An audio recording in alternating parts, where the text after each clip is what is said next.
Hey, what's up? It's Brian Jester, co-founder here at Occupy Fantasy, and we're back with some more NFL DFS picks and lineup advice for both FanDuel and DraftKings for tonight's Thursday night single game showdown slate between the Falcons and the Panthers.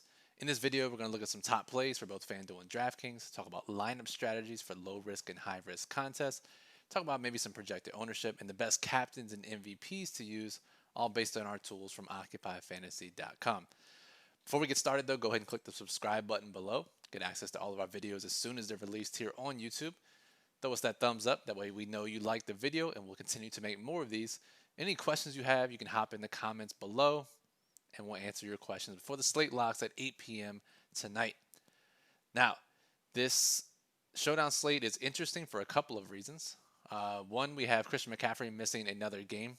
As you see, the IR tag on McCaffrey. He's been out for the last 3, 4, 5 games with his high ankle sprain. There was some talk he may return tonight, but national reports put that to rest. He will not be playing tonight, which means it's the Mike Davis show once again for all contest types. Then we also have the weather to keep in mind.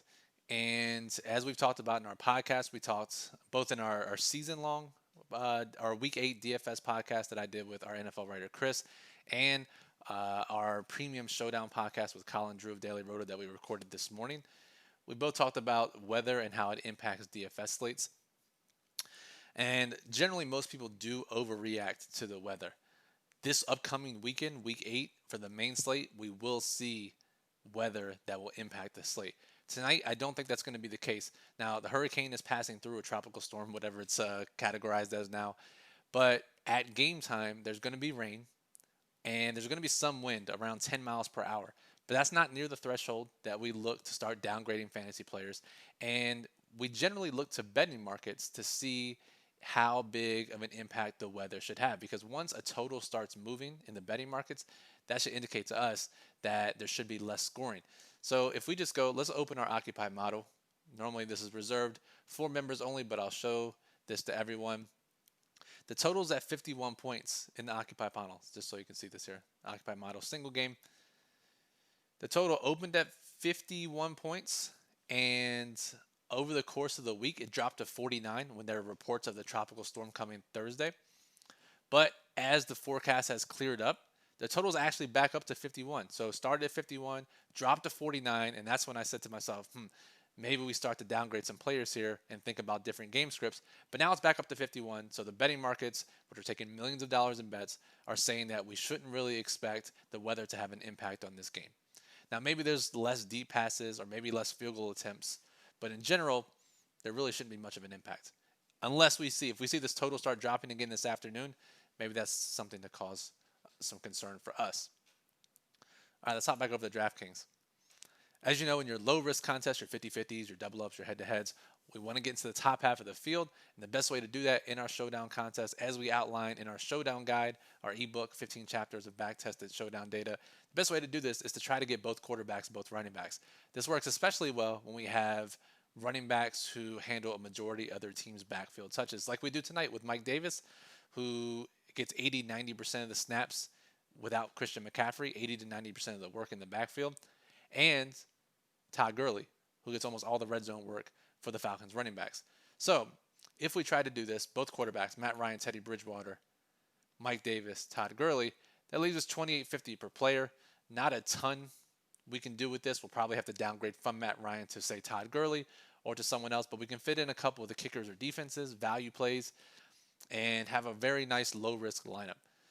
Now, two things. One, there actually aren't that many value plays. The passing game is concentrated. The running backs get most of their touches. And so in order for some of these cheaper players, let's scroll down here. So like Ian Thomas is a starting tight end, but he gets like 1 target per game. Brian Hill gets a little bit of work as the running back too.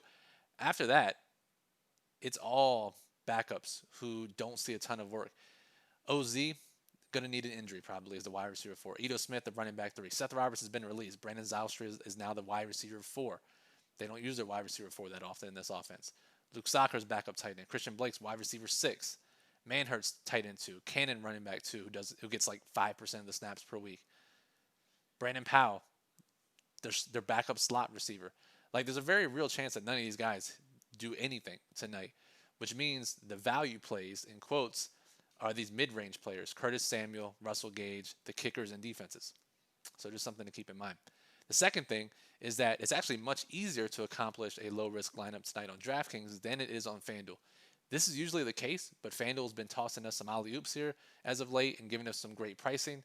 But if we look over to FanDuel, if we try to fit in Davis, Ryan, Bridgewater, Gurley, that's $5,000 left per player. And as we just said, there's like basically no value plays in that range for low-risk contests. High-risk contests, you can take some chances that maybe some of those backups get into the game through injury or blowout. But in low-risk contests, that's something we're willing to risk.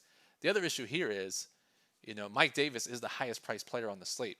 And maybe that's for good reason against the Atlanta defense as a favorite in a high total game, as a workhorse running back in a half-point PPR scoring system. Yeah, just outlined a lot of reasons why he's a great play. But the fact that we have to pay that much for him here, whereas on DraftKings, he's all the way down here, the 6th, 7th, 8th highest priced player, it's a big difference. And by doing this, we don't get in Calvin Ridley or Julio Jones, who's underpriced. So on FanDuel tonight, very difficult to play low-risk contests. Probably avoid them there. A little bit less allocation. Stick to your high-risk lineups. Take some shots. Trying to get some GPPs, leagues, or maybe some satellite tickets. So let's go back over to DraftKings. If we're thinking high-risk contests tonight, like we just said, leagues, GPPs, anything where there are exponential payouts, there's going to be concentrated ownership around the captains tonight too. So both quarterbacks are going to get love. Calvin Ridley, Julio Jones are going to get love. Both running backs, Mike Davis more so than Todd Gurley because of his usage in the passing game. And then, of course, Robbie Anderson, DJ Moore. And I think it's going to be pretty spread out with the game basically a coin flip. Carolina is a 2-point total. We'll see all these guys 10 to 15% ownership more than likely. Ryan, Bridgewater, Ridley, Jones, Anderson, Davis, Gurley, DJ Moore. So what do we do? How do we differentiate? So 2 ways.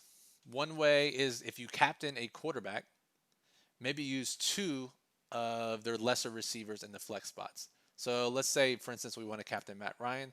Maybe we do Hayden Hurst and Russell Gage. That's going to be unique since most people who have, or at least somewhat unique, since most people who captain Matt Ryan are at least going to use one of Calvin Ridley, Julio Jones. This is one way. Again, it's less likely to hit, but we're looking for outlier outcomes in high-risk contests. Same thing with Teddy Bridgewater, right? You could use Curtis Samuel. Honestly, there's not much else. It's much easier on Atlanta's side. Ian Thomas, I mean, we look at Ian Thomas' game logs, right? One target. He did get 5 targets versus Arizona. 2 versus the Chargers. 2, just not using the offense. He's running a ton of routes, just not out there getting targeted. Maybe that changes. Who knows? But, again, it's tough because most of the volume flows through these top 3 guys on Carolina, as it does on Atlanta, but at least Russell Gage gets some work. Hayden Hurst gets some work from time to time. So it's definitely much easier to differentiate with Matt Ryan at captain than is Teddy Bridgewater. The other option is to leave a decent amount of salary on the table. So let's say we like Calvin Ridley, Matt Ryan. Okay. I'm just building some example lineups here. Mike Davis, I'm just fine. I just need to get 5 guys into this lineup here. Let's do Curtis Samuel, just for instance. 5,700. So now instead of playing, this actually isn't even a great example either. This goes to show how difficult it is because the pricing drops. There's nobody priced from 4,300 to 5,900. That's crazy. That's pretty rare. 0 guys priced in that range. So even if you try to leave salary on the table by dropping down to this next tier, everyone else is going to do that because there's no option to upgrade. So it gets tricky. This is a really tough slate, I got to admit. So the other options are playing cheaper captains. So let's just say, for instance, Curtis Samuel, who is getting some work in the backfield as well. And now we can fit in more studs. This is one way to approach it. The other way is playing some of these backup Atlanta receivers. OZ, Brandon Powell, and where is Christian Blake? One of these 3. If Russell Gage was banged up last week, Calvin Ridley was dealing with injuries earlier in the season. Julio is perpetually dealing with his hamstring injury. Non-zero chance one of these Falcons receivers leaves early tonight, especially in the rain. Who knows? So I think that's probably the easiest way in high-risk contests is to play one of these 5% owned backup Atlanta receivers and hope that they get into the game. Now, we have more details on the Atlanta depth chart at receiver and their rotations in our daily plug, occupyfantasy.com. That'll be up later today. We're recording this 10 a.m. Thursday morning. So go check out occupyfantasy.com for the daily plug for more information on those receivers. All right, that'll do it for this video. Be sure to subscribe, get our latest videos as soon as they're released. Give us a thumbs up. Comment with any questions below. Just comment below. And I think that's it. Yeah, so good luck tonight. OccupyFantasy.com is where you get the daily plug and the Occupy model with projected ownership for tonight's slate.